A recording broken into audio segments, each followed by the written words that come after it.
Hola chicos, buenas tardes. En este vídeo vamos a ver una explicación de la parte de gramática en el que veremos los distintos tipos de oración según la voz del verbo. ¿Pero qué es eso de la voz del verbo? Pues lo podemos encontrar el verbo en una oración en dos voces, activa y pasiva. La voz activa es aquella en la que el sujeto hace la acción. Por ejemplo, el león capturó una gacela. El sujeto, el león, es quien capturó la gacela. O vosotros recogeréis el aula. El sujeto, vosotros, sois los que recogisteis el aula. El sujeto hace la acción. En cambio, en la voz pasiva, el sujeto no realiza la acción. El sujeto es quien la recibe, es el sujeto paciente.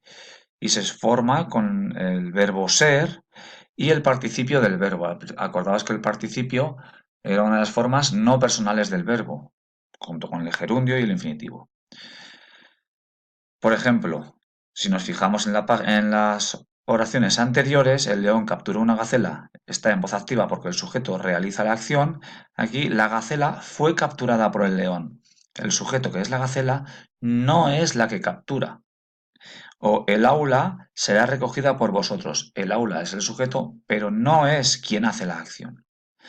Vamos a ver unos ejemplos donde lo vamos a comprender y lo vamos a ver mucho más claro.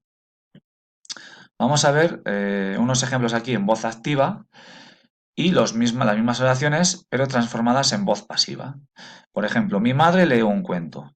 Mi madre es sujeto y es quien lee un cuento. Tus primas compraron 2 cuadernos. Tus primas sujeto, que fueron las personas que compraron 2 cuadernos. Y el fontanero arreglará el grifo. El fontanero es el sujeto y es quien arregla el grifo. Pero en voz pasiva, como veis, se transformarían así. En lugar de mi madre leo un cuento es leído por mi madre. El sujeto es un cuento, pero no es quien lee, es quien sufre la acción. 2 cuadernos fueron comprados por tus primas. O el fontanero arreglará el grifo es transformada en voz pasiva. Así, el grifo será arreglado por el fontanero.